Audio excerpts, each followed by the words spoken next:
नमस्कार दोस्तों, आप सभी लोगों का फिर से एक बार बहुत बहुत स्वागत है। और आज मैं एक वीडियो लेके आया हूँ जो एक स्ट्रेटेजिक वीडियो है दोस्तों। और यकीन मानो ये क्योंकि कोरोना की वजह से मार्केट में एक बहुत डंप आया था और स्पेशली एक मिडिल क्लास बंदा जिसमें मैं और आप सभी लोग आते हैं, मिडिल क्लास वाले लोगों को उनको काफ़ी प्रॉब्लम का सामना करना पड़ा। क्योंकि जिन लोगों ने बहुत ही मेहनत से पैसा कमाया हो, है ना, उस टाइम पे मेरे म्यूचुअल फंड का जो फोलियो था वो लगभग 1.5 लाख नीचे आ गया था। तो मतलब सोचो कि बड़ी मेहनत से कितना कितना टाइम लग जाता है कमाने के लिए मिडिल क्लास को 1.5 लाख रुपए, और सडन से वो आपका जो है किसी प्रॉब्लम की वजह से वो नीचे आ जाए तो कितना झटका पड़ता है उस पर, है ना। वही मेरा ख्याल स्टॉक्स में था कि मैंने स्टॉक्स में काफी पैसा लगाया हुआ था। लगभग 90,000 का मुझे उसमें लॉस बुक करना पड़ा था और मैं बहुत डर गया था उस टाइम पे, और पैनिक में मैंने अपने स्टॉक्स को बेच दिया तो बहुत बड़ा लॉस हुआ था। तो दोस्तों आज की जो स्ट्रेटेजिक वीडियो है ना दोस्तों, ये पूरी देखना शुरू से लास्ट तक, बहुत ही काम की वीडियो है। मैं आपको इसलिए बता रहा हूं कि ये बहुत ही टेस्ट किया हुआ मेथड है दोस्तों। यहाँ ये जो वीडियो है वो लगभग हर इंसान के लिए एप्लीकेबल है।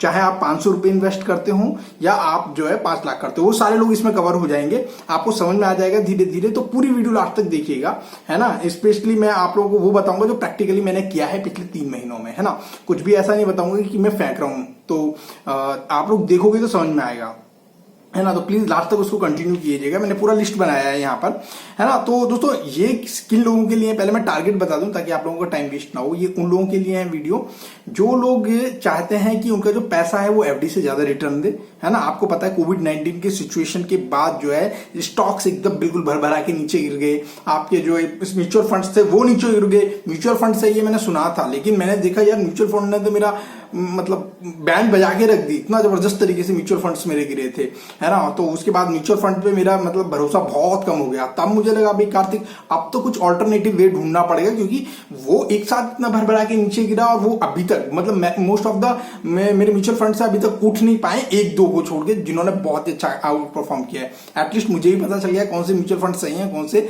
निकाल देनी चाहिए टाइम के साथ। लेकिन ये मेरे दिमाग में ना एक सवाल छोड़ गया कि हमें कोई ना कोई ऑल्टरनेटिव ढूंढना पड़ेगा जो इन चीजों को मात दे सके। क्योंकि बैंक के जो एफडी रेट है वो तो भाई बहुत ज्यादा कम हो गया, बैंक में तो पैसा रख नहीं सकते हैं, है ना।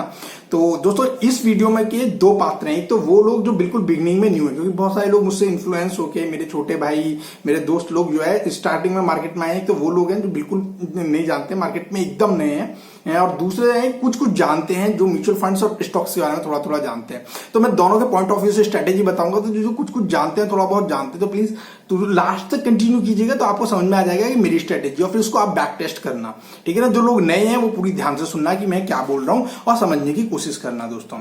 तो आपको प्रॉब्लम समझ में आ गई। प्रॉब्लम क्या थी कि जो मेरा पैसा था, है ना, वो पैसा जो मैंने इन्वेस्ट किया हुआ था, अपनी पूरी मेहनत इन्वेस्ट की थी म्यूचुअल फंड्स में, और जो मैं एफडी में तो खैर रेट गिर ही गए। एफडी में तो मैं यकीन ही नहीं रखता। वो एक अभी जो है, क्योंकि लिक्विड फंड्स आने के बाद म्यूचुअल फंड्स में, ओवरनाइट फंड्स आने के बाद, और अगर डेप्थ फंड्स के बारे में किसी को सही नॉलेज है और वो जानता है कि किस तरह कॉम्बिनेशन यूज करने हैं, नॉलेज है आपके पास, तो आप आराम से चुटकी बजाते एलिमिनेट आउट कर दोगे एफडी को। तो मैंने अपनी जिंदगी से कम 2 साल पहले एफडी को साफ कर दिया है। अब मैं ये डेप्थ फंड में, लिक्विड फंड में, ओवरनाइट फंड्स में इस तरह करके मैं बेहतर रिटर्न निकाल लेता हूं उनकी कंपैरिजन में, ठीक है ना, आपकी एफडी की रेट की कंपैरिजन में, ठीक है ना। तो दोस्तों अभी फिलहाल मैं आपको कुछ नया बताने वाला हूं कि मैंने कुछ नया क्या किया। दोस्तों जो लोग बिल्कुल नए हैं, बिल्कुल नए हैं, उन लोगों के लिए मैं बता दूं कि वो लोग जो है ना म्यूचुअल कभी भी जब स्टॉक्स वगैरह में आए तो ज्यादा पैसा एक साथ ना डालें। एकदम पैसा देख के पागल ना हो जाएं। ध्यान रखना, जो बिल्कुल नए हैं उनको 2 टिप्स मैं देना चाहूंगा। एक तो दिमाग से ये मिथ निकाल देना कि यहाँ पैसे वाला पैसा कमाता है ना। जितना पैसा आप लेके जाते हो उतना बना भी सकते हो, लेकिन उतना गवा भी सकते हो, है ना। पहली चीज जो स्टॉक्स के अंदर आता है। दूसरी इंपॉर्टेंट चीज कि ये पेशेंस का और आपकी रियल वैल्यूज को टेस्ट करने वाली जगह है ना। जहां पे आपका टेस्ट, आपका डर, आपका जो डर है, फियर, वो टेस्ट होगा, आपका लालच टेस्ट होता है। यहाँ पे सब चीज आपको देखने के लिए मिलेगी। ओवरऑल आपको अपने बारे में, मुझे नहीं लगता कि जितना मार्केट ने सिखाया है उतना मैं आज तक अपने बारे में जानता भी था, ठीक है ना। तो ये उसको जानने में मदद करेगी। तो चाहे आपकी इनकम 500 रुपए महीने की हो जो आप सेव करके इन्वेस्ट करते हो, या 5 लाख हो, ये मेरे हिसाब से सभी के लिए इक्वली अवेलेबल है। तो सबसे पहले मैं जो बिगनर्स हैं उनको बता दूं, जो ऑलरेडी जानते हैं म्यूचुअल फंड्स के बारे में, वो जानते होंगे ईटीएफ्स के बारे में, यानी एक्सचेंज ट्रेडेड फंड्स। इनका फायदा ये क्या होता है, म्यूचुअल फंड में मुझे क्या लॉस हुआ था या एफडी में क्या हुआ था, अगर उन्हें बीच में से मैं तोड़ देता हूं तो क्या होता है, मेरे को कुछ लॉस हो जाता है। ठीक है ना, मतलब 1% का मतलब वो कुछ पेनल्टी लगा देते हैं। एग्जिट लोड ही म्यूचुअल फंड्स में 1% है। मैं तो ऑलरेडी मारा हुआ हूं और उसके बाद 1% और दूंगा तो भाई मेरी तो बैंड बच जाएगी अगर मैं 1 साल से पहले निकालता हूं तो। इस तरह मेरे पूरे फंड, मान लो 1 लाख रुपए मैंने लगाया है, अगर मैं अभी निकाल रहा हूं तो 1% यानी 1000 रुपए वो इस बात के काट लेंगे कि आपने 1 साल से पहले निकाला। तो वहां पर लिक्विडिटी नहीं, इस चीज को बोलते हैं लिक्विडिटी, वहां पर लिक्विडिटी मुझे इतनी नहीं मिली।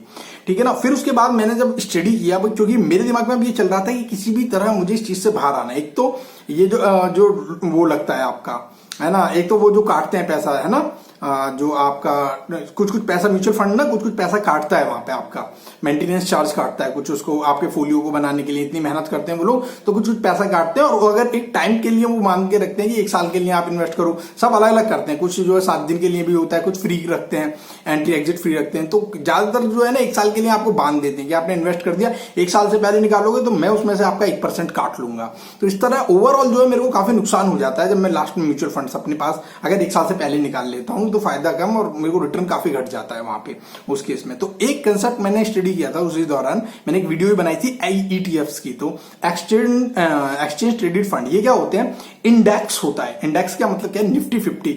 इनको कुछ ना, एक निफ्टी नाम की समझ लो एक बड़ी सी ऑर्गेनाइजेशन है जिसने छोटे छोटे अपनी कंपनियों की लिस्ट बना रखी है ना, लेमैन भाषा में बता रहा हूं ताकि किसी भी नॉर्मल आदमी को समझ में आए। तो निफ्टी 50 के अंदर 50 कंपनियां लिस्टेड है, उसके बाद वाली जो 50 कंपनियां उन्हें बोलते हैं नेक्स्ट निफ्टी 50, है ना, नेक्स्ट 50। तो उसके अंदर ही 50 कंपनियां, ये अलग अलग एरिया से होती हैं, ये जो 50 कंपनियां आपको मिलेंगी। तो क्या होता है कि इसके जो एक निफ्टी की जो वैल्यू है, जैसे आज की डेट में निफ्टी की वैल्यू 11,200 है, तो उसमें क्या है, उन सभी का एवरेज है, सारी कंपनियों का एवरेज परफॉर्मेंस के हिसाब से उसका रेट है निफ्टी 50 का आज 11,200। इसी को बेंचमार्क बोलते हैं, या आप इसको बोलते हैं बेंचमार्क बोलते हो, या वो बोलते हो जिससे बाकी सब मेजर करते हैं कि भाई किसने अच्छा रिटर्न दिया, तो इसी को बेंचमार्क बना के हम मेजर कर लेते हैं। जो नेक्स्ट निफ्टी 50 है उसमें भी क्या होता है, 50 कंपनियों का कॉम्बिनेशन है, समझ गए ना। तो इसमें क्या होता है, ETFs में क्या होता है कि वो लोग क्या करते हैं, कुछ कंपनी वाले, जैसे निपॉन मान लो एक कंपनी है, ऐसे ही बहुत सारी कंपनियां हो सकती हैं, वो लोग क्या करते हैं, निफ्टी 50 को लेते हैं, तोड़ तोड़ के छोटे से पीस कर देते हैं, एक छोटा बना देते हैं, एक पीस जिसे नॉर्मल आदमी खरीद सके। तो जैसे जैसे निपॉन ने बनाया हुआ है निफ्टी 20 करके, तो निफ्टी 20 में क्या होता है, इसमें क्या होता है कि निफ्टी 20 का एक जो है अभी आज की डेट में 120 रुपए का है। तो आप निफ्टी का एक पार्ट खरीद लेते हो, निफ्टी 50 का एक पार्ट खरीद लेते हो यहां पर इसमें 120 रुपए में। तो आपका जो 120 रुपए है वो प्रोपोर्शनली सब में लगा हुआ है, और डिविडेंड वगैरह जो भी आएगा वो भी सब प्रोपोर्शनली बढ़ जाता है। इस तरह काम करते हैं, है ना। ऐसे ही आपको जो नेक्स्ट 50 वाली कंपनी उन्हें बोलते हैं जूनियर 20, तो जूनियर 20 में जो है लगा देते हैं, ठीक है ना। एक दूसरी चीज जो है, अब आप बोलोगे मार्केट नीचे गया था तो दोनों चीज नीचे जानी चाहिए थी, मतलब निफ्टी भी नीचे गया था, निफ्टी 50 भी गया था, नेक्स्ट 50 भी गया था। तो जो ये जो मार्केट के अंदर इनको बोलते हैं ETFs को, इसका नाम रखा हुआ है, जो 50 कंपनीज की लिस्ट थी इसका नाम रखा हुआ है यहाँ पर, जो ETF बनाया हुआ है, निपॉन ने बनाया हुआ है, इसका नाम लिखा हुआ है निफ्टी 50 है, निफ्टी 20 करके बनाया हुआ है इसका नाम, और इसका नाम बनाया गया है जूनियर 20। जो नेक्स्ट 50 वाली कंपनी है उनको जूनियर 20 बोला गया है। तो इन दोनों कंपनियों को आप में क्या है, अब आप बोलोगे जब डंप आया मार्केट में तो दोनों नीचे डूब गए, तो ये भी नीचे डूब गए होंगे। तो मेरे को लगा कि यार ETFs में ठीक है, क्योंकि इसमें क्या होता है, पैसा ना एक तो किसी बंदे के ऊपर डिपेंड नहीं होता, बंदा बाइस हो सकता है ETF उसके अंदर, जो म्यूचुअल फंड्स में ना मतलब होते नहीं है, मगर हो सकता है ना, इंसान की क्या गारंटी, हम तो जाके देख नहीं रहे बैकएंड में क्या हो रहा है आपका पैसा। तो इसमें ट्रांसपेरेंसी ज्यादा आ जाती है जब ETFs में लगाते हो, आप सीधा कंपनियों में लगा रहे हो, क्योंकि ETFs डिजाइन इसलिए होते हैं कि आप प्रोपोर्शनली करते हो। दूसरा, फिर इनका कोई चार्ज खास नहीं होता, इनका जो आपका मेंटेनेंस चार्ज होता है वो ज्यादा नहीं होता। दिस इज 0.05 इसका है, निफ्टी 20 का है ना, इसका 0.22 है शायद, इतना ही होगा निफ्टी 20 नेक्स्ट निफ्टी 50 का है, जूनियर 20 का। तो ये भी नीचे गए होंगे, तो इसके लिए फिर मैंने ध्यान दिया, बहुत ध्यान से देखा कि इसको जो पकड़ने वाली चीज है दैट इज कॉल्ड गोल्ड।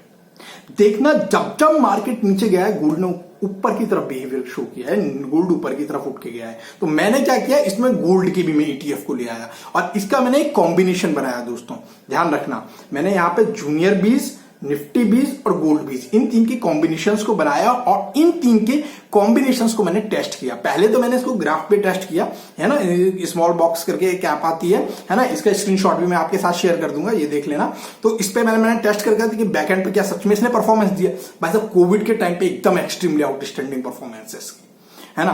दूसरी चीज फिर मैंने उसके बाद जो है दूसरा मैंने चेक किया कि भाई मैं भी इसको अकाउंट में डाल के देखूं, तो मैंने स्पेशली, क्योंकि मेरा यहाँ पे क्या पर्पस था कि मुझे एक तो एफडी से ज्यादा रिटर्न चाहिए था, और दूसरा मेरा पर्पस यहाँ पे क्या था कि मेरे को एफडी से तो ज्यादा रिटर्न चाहिए था और रिस्क भी प्रोफाइल थोड़ा कम चाहिए था, है ना। तो गोल्ड को मैंने इसीलिए मैच किया क्योंकि अगर मार्केट नीचे जाए तो गोल्ड भींच के ऊपर की तरफ रखे, है ना।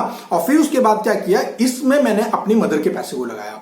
क्यों? क्योंकि मैं ये देखना चाहता था, क्योंकि ये जो आप लोगों को पता है ना, पहला पुराना माइंडसेट ऐसा है कि वो नेगेटिव देख ही नहीं सकते, माइनस देख ही नहीं सकते, जरा सा भी 10-15 रुपए कम हुए तो वो एकदम पैनिक में आ जाते हैं। तो मैंने उनका पैसा लगाया, देखा कि वो क्या परफेक्टली काम कर रहा है, नहीं कर रहा है, वो बिल्कुल परफेक्टली काम कर रहा है ना।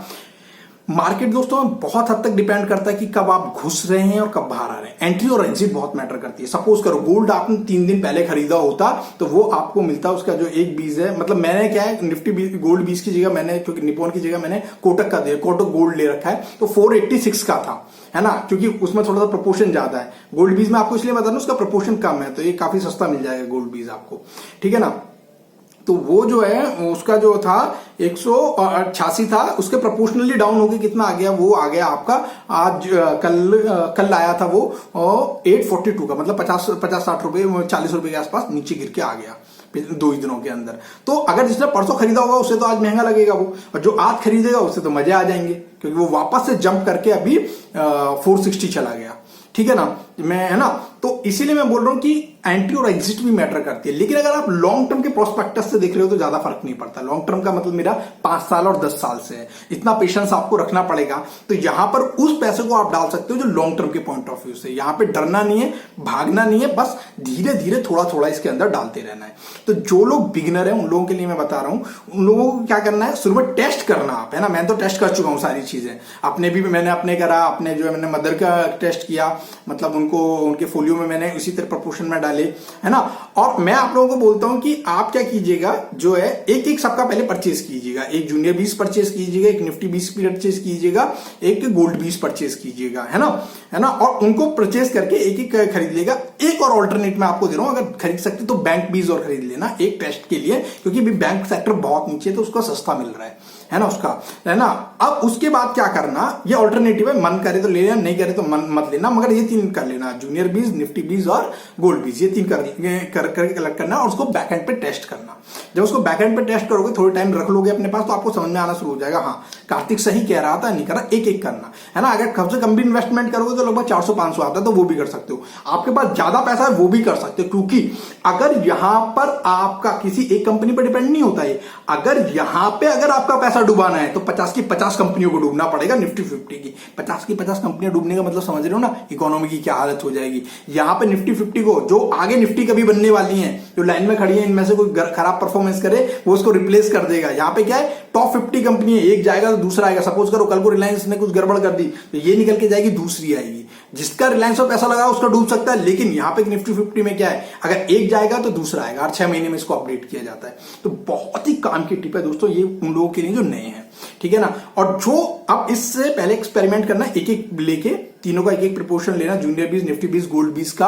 और फिर उसके बाद मैं बोलूंगा आप इसके प्रपोर्शन में जितने भी आपके पास पैसे हैं, 500, 1000, 10 लाख, मतलब जो भी आपको लगाने हैं वो पैसे आप लगाना 70-30 के रेशियो में। 70-30 का मतलब इक्विटी का मतलब है, इक्विटी का मतलब में दोनों आ जाते हैं, ये दोनों निफ्टी 20 और ये जूनियर 20 इनमें। और ये जो है आप जो 30% गोल्ड पे, मतलब आपके पास अगर मान लो 10,000 रुपए, तो 3,000 रुपए का गोल्ड लेना, 70,000 रुपए डिवाइड कर लेना जूनियर 20 में, निफ्टी 20 में। मैं अपना बता रहा हूं, मैं जो है अपने लिए जो मैं करता हूं, मैं क्या करता हूं, जूनियर 20 के अंदर मैं लगाता हूं यहाँ पर 40%, 30% में जो है उसका लगाता हूं निफ्टी 20 के लिए, और 30% में अपना गोल्ड 20 पे लगाता हूं। जबकि मदर के में क्या करता हूं, मैं निफ्टी 20 में वेटेज मैंने ज्यादा दिया है, जूनियर 20 में वेटेज कम किया, क्योंकि लार्ज कैप है, इतना आसान नहीं है इन बड़े बड़े हाथियों को गिराना। और फिर उसके बाद 30, क्योंकि थोड़ा मैं रिस्क प्रोफाइल बढ़ा सकता हूं अपनी, तो इसलिए ये जो है ये होता है। दोस्तों याद रखना, ये मार्केट की रिस्क के ऊपर डिपेंडेंट है। ये एक आपको रिकमेंडेशन नहीं दे रहा हूं, मैं एक अपना ओपिनियन दे रहा हूं, आपको इंप्लीमेंट करना ना करना आपके ऊपर है, सिर्फ एजुकेशनल पर्पज से। दूसरा, अब वो लोग आ जाए जो थोड़ा बहुत मार्केट के बारे में जानते हैं, भाई वो जो एक्सपर्ट लोग हैं, मैं उनको बताना चाह रहा हूं। दोस्तों एक चीज तो आपको समझ में आ गई होगी कि ईटीएफ्स परचेस करने हैं, तो आप लोगों के लिए मैं बोलता हूं जूनियर 20, निफ्टी 20, गोल्ड 20 और बैंक 20 भी ले लेना, कम में आ रहा है अभी, और 70-30 के रेशियो में करना है। दूसरा एक चीज और मैंने एक्सपेरिमेंट किया, एक्चुअली क्या है, अगर आप मार्केट के अंदर ऑलरेडी इन्वॉल्व हैं तो आप देखोगे कि मेरे पास पहले अकाउंट तो जरूर था, उसके अंदर बहुत मैशअप हो गया था। तो अभी मैं क्या करा है, मैंने 2 अपने डीमैट अकाउंट खुलाए, एक मैंने अपस्टॉक में खुलाया, एक मैंने जरूदा में खुलाया। और क्या किया, जो अपने मेरे ईटीएफ थे वो मैं अपस्टॉक के अंदर रखता हूं, और जरूदा के अंदर मैं अपने क्या रखता हूं, जो आपके जरूदा के अंदर मैं सारे वो रखता हूं जो मैं आपको ट्रेडिंग करता हूं। तो मेरे पास 20-25 कंपनीज के शेयर है, तो 20-25 में मैच ना हो इसलिए मैंने उठा के यहां कर देता हूं। और दूसरा क्या है, मैंने पहले बताया यहां पर आपको डिसिप्लिन होना बहुत जरूरी है। अगर मार्केट के अंदर आप आए हो तो आप जुआरी ना बन जाओ, है ना, इससे बहुत इंपॉर्टेंट है आप डिसिप्लिन रहो। तो मैं क्या करता हूं, मैं कुछ पोर्शन मैंने फिक्स किया हुआ है कि म्यूचुअल फंड से अब जो मेरे कुछ पैसे बन के आते हैं वो मैं रेगुलरली थोड़ा थोड़ा करके एग्जिट कर लेता हूं, क्योंकि 1 साल पूरी होने जा रही है जिनकी, वो मैं इसके अंदर ईटीएफ्स के अंदर डालता रहता हूं। और इधर यहां जो मैं इससे कमा रहा हूं, जरूदा से कमा रहा हूं, है ना, मतलब जरूदा से जो है थोड़ा कभी किसी का वो भी आ जाता है, डिविडेंड आ जाता है, या कहीं और से पैसे आ जाते हैं, 1-2 हजार कहीं और से आ गए, तो उन सारे पैसों को क्या करता हूं मैं, धीरे धीरे उनसे निफ्टी 20 करके अकुमुलेट करता रहता हूं यहां पर जाकर इसके अब स्टॉक्स के अंदर। तो दोस्तों आप चाहो तो ये भी स्ट्रेटेजी आजमा सकते हो। अगर डीमैट अकाउंट नहीं है आपका, तो नीचे जाके लिंक में अप स्टॉक का लिंक है, तो अप स्टॉक का डाउनलोड कर सकते हो आप। जरूदा चाहिए तो जरूदा का आप डाउनलोड कर सकते हो, मर्जी आपकी, जैसे भी आप चाहो ऐसे यूज कर सकते हो, लेकिन डिसिप्लिन लेना, है ना। तो अगर आपको चाहिए कि कैसे आप स्टॉक में परचेस करके बनाना है, मैंने देखो लिस्ट तो आपको दोनों को दिखा दी है ना, ग्राफ्स मैंने आपको दिखा दिए हैं। अगर आपको चाहिए, ठीक है ना, तो आप जो है मेरे को बता देना, मैं एक इसके अप स्टॉक के अंदर अकाउंट कैसे ओपन करते हैं वो बता दूंगा आपको, है ना। नीचे जाके डाउनलोड कर लो, प्ले स्टोर से लिंक दिया हुआ है, जाके डिस्क्रिप्शन में वीडियो के वहां पर क्लिक करो और जाके डाउनलोड कर लो। और उसके बाद मैं एक वीडियो बना दूंगा और मैं आपको बता दूंगा कैसे कैसे आप अपना फोलियो वहां पे मैनेज कर सकते हो, है ना। अगर वीडियो अच्छी लगी हो दोस्तों तो लाइक जरूर ठोकिएगा। ये पूरे प्योरली एक्सपीरियंस बेस है, किसी को गोली देने के लिए नहीं बनाई गई है, मैंने बनाई भाई अपनी मेहनत की कमाई है, और उस कमाई से हम कैसे ज्यादा रिटर्न निकाल सकते हैं वो मैटर करता है, ठीक है ना। तो ये सब आप लोगों के लिए फायदे की चीज हो सकती है। अच्छी लगी हो तो दोस्तों आप वोट जरूर कीजिएगा, है ना, क्योंकि ये बनाने में 15-20 मिनट लगे इस वीडियो को, लेकिन इस पे मैं जो काम कर रहा हूँ सिंस लास्ट 6 मंथ्स काम कर रहा हूँ, है ना। इसको पूरी तरह टेस्ट करने के बाद ही मैं आप लोगों को ये चीज बताई है मैंने, है ना। और उम्मीद है आप लोगों को अच्छा पसंद आएगा, पक्का पसंद आएगा अगर आप करोगे टाइमली, क्योंकि ये जैसे ही आपका कर्व, आपका जैसे कोविड की कोई वैक्सीन आती है ना, एकदम सटाक से ऊपर की तरफ जाएगा, मतलब ये आपका फोलियो काफी स्ट्रांग हो जाएगा, है ना। इतनी आसानी से डिफीट नहीं किया जा सकता है इस फोलियो को जो मैं बता रहा हूं आप लोगों को, है ना। तो अनटिल और अनलेस फिर कोविड जैसी, और मैं बता दूं टाइम टाइम पर ऐसी आपदाएं आती रहेंगी। 2008 में एक रिसेशन आया था, 2020 में आया था, है ना, सॉरी 2000 में आया था, 2008 में आया था, कोविड आ गया, आगे भी कुछ ना कुछ आएगा। तो ये चलता रहेगा, लेकिन आपको ये सीखना पड़ेगा ताकि आपकी मनी थोड़ा सा सेफ एंड पे रहे। तो जो भी आपने टारगेट करके पैसा डाल रहे हो, फिर उतना टारगेट होने के बाद, कंप्लीट होने के बाद पैसे उसमें से निकाल सकते हो, ठीक है ना। रखना चाहो तो पड़े रहने दे सकते हो, निकालना चाहो निकाल सकते हो, आपकी मर्जी है। तो ये आपको वर्थ क्रिएट करने के लिए नहीं था, मैं आपको पहले बता दूं कि जो लोग रेगुलर वो स्टॉक्स में करते हैं तो वो तो देख सकते हैं भाई रिलायंस तो एक ही दिन में 150 रुपए भाग रहा है, तो ये ऐसे नहीं भाग सकता, ये एक लिमिट में भागता है, ऑन एन एवरेज भागता है, तो इसकी अपनी लिमिट है ना। तो ना तो इतनी जल्दी नीचे जा सकता है ना ऊपर जा सकता है, ये आपके पैसे को सेफ रख के बेहतर रिटर्न आपको दे सकता है ना। ये मैं स्ट्रेटेजी यूज कर रहा हूं, अगर आपको अच्छी लगे तो आप यूज कर सकते हो।